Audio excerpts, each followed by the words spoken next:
Ya, assalamualaikum teman-teman. Di sini kita akan bahas kembali inovasi hipotenusa sehingga kalian bisa mengalahkan para pro player gitu dalam jangka panjangnya gitu ya.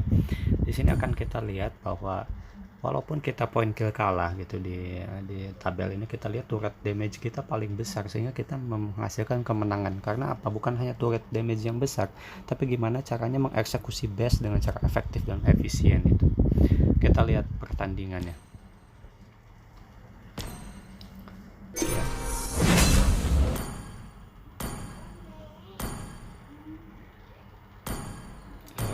Funny ya. Di sini kita menggunakan dual hyper atau double retribution ya. Jadi secara teori juga pasti kalah God dan ininya, tapi bukan itu kuncinya. Sebagaimana pembahasan video sebelumnya, yang penting itu gimana caranya teknik untuk mengeksekusi base musuh secepat mungkin gitu. Itu kuncinya di sini. Nah, di sini kita akan menggunakan teknik namanya Berserker push. Jadi Berserk push atau kita itu jadi feeder tapi membuat push turret kita semakin kencang gitu. Kita percepat Berserker push. Atau misalnya dulu EVOS itu kan dulu menggunakan digi feeder ya untuk membuat tim mereka bisa nge-push dari sisi lain. Tapi kalau ini benar-benar nge-push dengan hero yang bisa nge-push gitu, seperti Argus ini gitu. Tapi dia menumbalkan gitu. Jadi nggak apa-apa mati, tapi ini surat dapat. Karena apa? Teknik ini sangat diperlukan ketika kita merasa kalau makro atau chemistry kita pasti kalah di setiap team fight gitu ya. Ini kita terutama kan ini tim sangat solid gitu. Jadi untuk melawan tim sangat solid seperti ini, Berserker push itu sangat diperlukan gitu. Berserker push ini saya ambil dari istilah hero Dota ya, Jensen, sama pakai pedang juga hero nya gitu. Kita akan lihat di sini kita masih seimbang, dari God masih seimbang, point kill seimbang, turret kita udah kalah ya, karena kita menggunakan dual hyper. Kita fokus tengah, nggak apa-apa, lama-lama juga akan ada pembalikan keadaan. Kita break offline.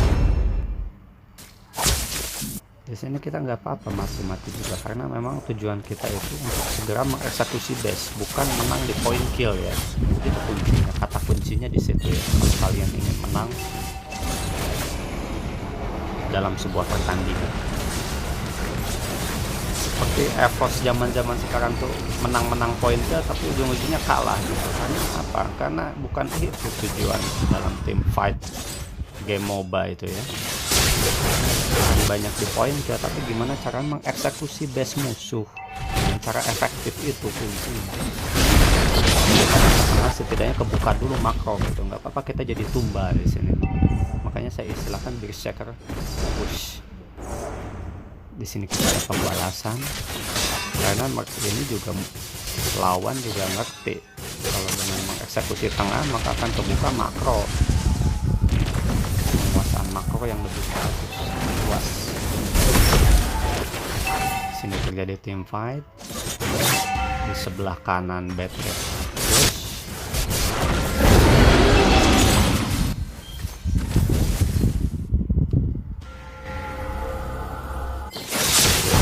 tengah, karena tengah ini adalah hipotenusa ya. Apa itu hipotenusa? Yaitu suatu garis yang menghubungkan base kita dan base lawan dengan jarak yang paling dekat.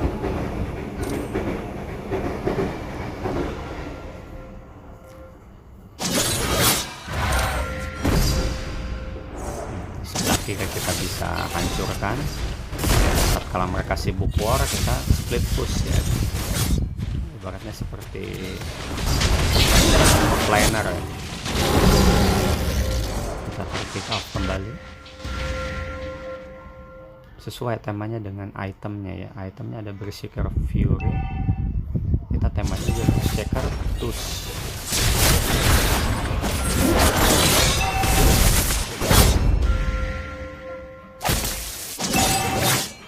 Di sini kita menggunakan double hyper ya, Funny dan Argus. Salah satu hero menjadi untuk nge-push turret. Kita hajar aja di sini, kita dibalas. Jadi kalau menggunakan double hyper itu salah satu hero core-nya itu harus bisa untuk mempush turretnya, yang satu lagi untuk team fight gitu.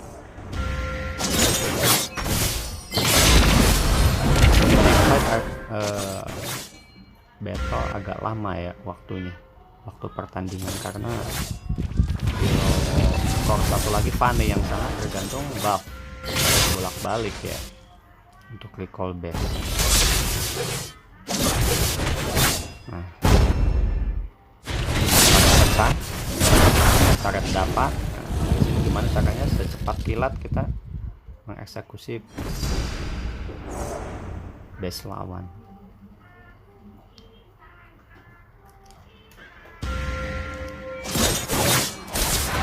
Sini kita dirusuh buffnya. Fokus tengah, jangan lupa.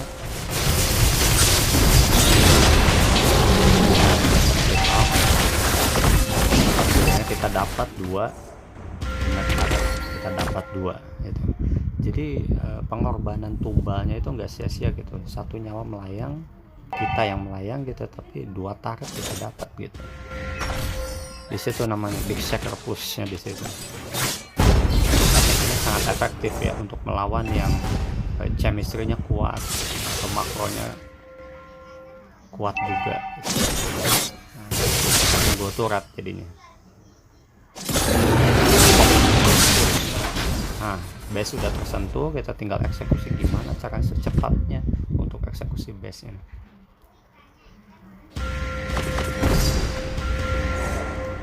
Jadi teknik dual hyper ini, double retribution ini bukan sesuatu yang asing ya. Bahkan di Mobile Legends sendiri pernah dipraktekkan zamannya Just No Limit gitu ya, zaman EVOS eSport gitu ya. Sekitar 3 tahun yang lalu ini pernah dipakai teknik dual hyper.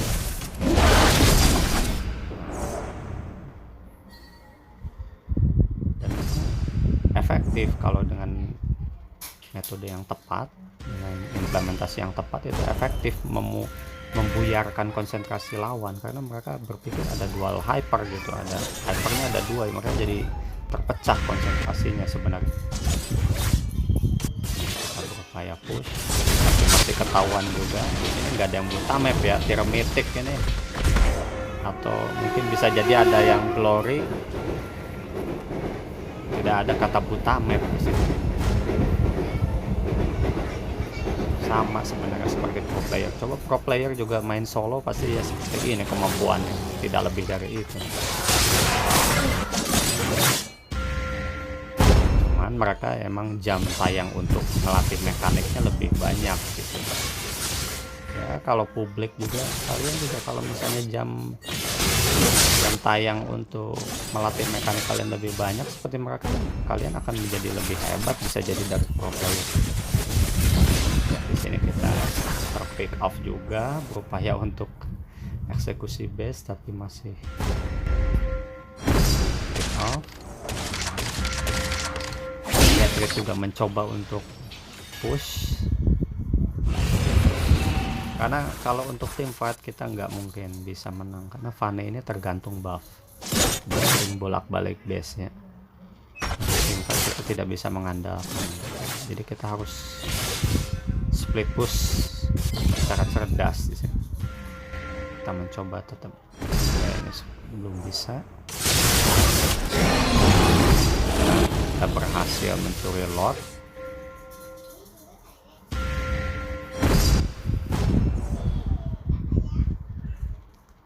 Sebenarnya ini, tapi kita lihat gimana caranya. Kita ketemunya Badang lagi ya, sulit melawan Badang karena stun kita berkali-kali. Kalau dia stunnya cukup sekali, mungkin kita masih bisa menang game fight. Kita war, mereka hilang konsentrasi, akhirnya mereka ke end dengan Patrick yang nge-push sendiri. Ya itulah memecah belah konsentrasi mereka dengan teknik berserker push in. Demikian inovasi kali ini.